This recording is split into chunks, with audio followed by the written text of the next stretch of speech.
in 2027, we're going to do an early market release. Here's our pipeline where we've, engaged or we've gotten leads from, let's say, 100 surgeons. Of those 100, 60 of them have been demoed. And of those 60, we got like 15 of them that say like 100%, I really want to be interested in adopting. Because even though it's no revenue, it shows an early leading indicator of interest.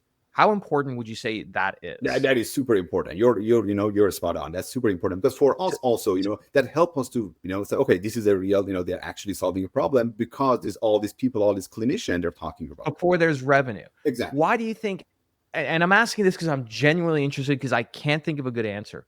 Why do you think most medtech startups don't do that? Because every corp dev, BD person at strategic, I mentioned this to, and they're like, absolutely, that's super important. So it's not like a secret, right? But for some reason, most medtech startups, they don't think like that. In fact, I was talking to one just this other week. I get a lot of inbound CEOs asking for advice and stuff, and I talked about this, and their response is like, "Well, we're not going to be fully commercial until 2028, or end of 2027, 2028, and so like we don't want to do that right now because we don't feel like it's a good use of our funds and time." And I'm like, why not?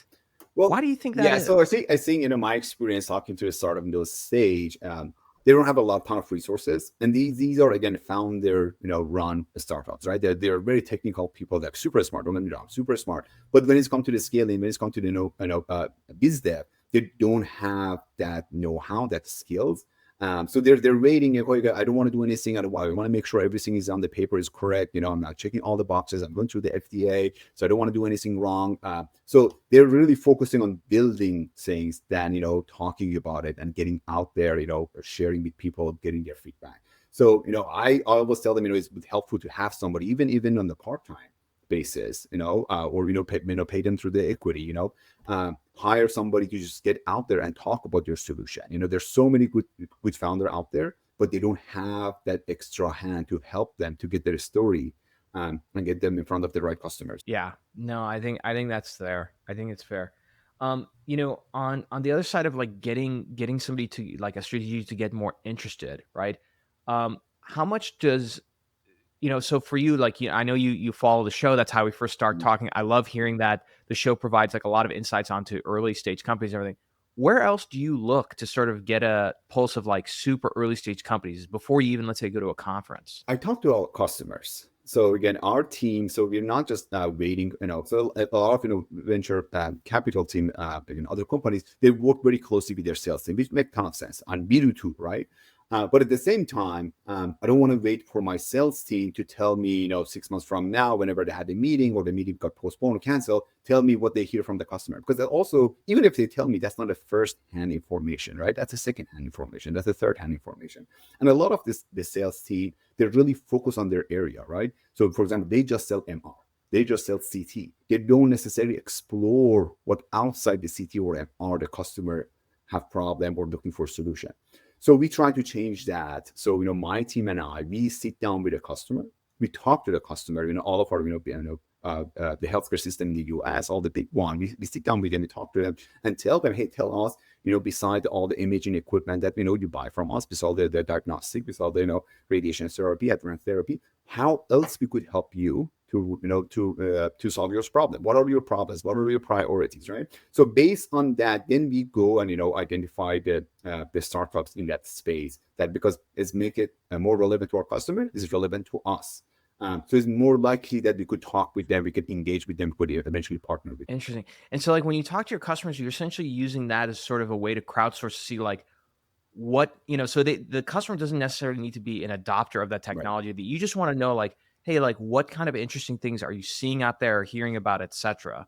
So, Right. okay. Interesting. And a lot of them, again, these guys, a lot of our big customer, they have their own venture arm too. So they have their own deal flow team, right? So when we reach out to them, I talk to them, they all say, hey, by the way, Komel, we saw this is startups, we're not interested with them, but because with what you do, it might be interesting to you. So we get a lot of good, deal flow just from our customers, just talking to them.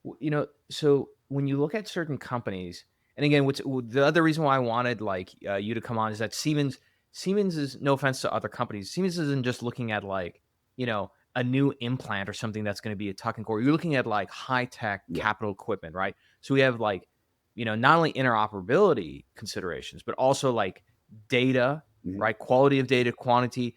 And now, especially, given that we're in 2025, uses and applications in AI.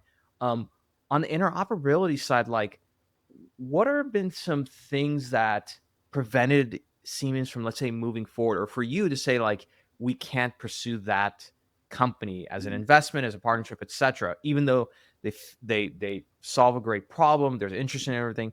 Has there been anything like that on the Yeah. So now operability side? that's a very Like, good question. tell us the bad stories. So that's a That's what very I good think everyone question. wants to hear, the bad stories. So can't name the company, but there was a very good company. Again, super smart people. Great technology. Something that we didn't have in our portfolio, and something that our customer was very, some of our customers were interested. So we decided, engage with them and bring them on board, and kind of, I got super excited about it too. As in partially, I blame myself. That I got super excited. Hey, this is very cool. We should bring it to the customer. But what the challenge we learned, and that thing didn't work out, and the problem was, and it was a good, again, learning curve, at least for us and for me, it was that integration. It was missing that integration in the current existing workflow of the clinician, right? It's create another, one or two extra steps for the clinician to use their solution, and that's a challenge. That's a real problem. Again, when I talk to a startup, I always tell them, you have to talk, with the clinician, how they're going to use it, not necessarily just know what problem they're solving, because these people are, the clinician, the nurses, and anybody in the healthcare system. They're super busy. The provider, they're super busy. They have so much stuff on the, in front of them they have to deal with. So the last thing they want to do is, you want to add another step, add extra step to their existing workflow, because they're not going to use it.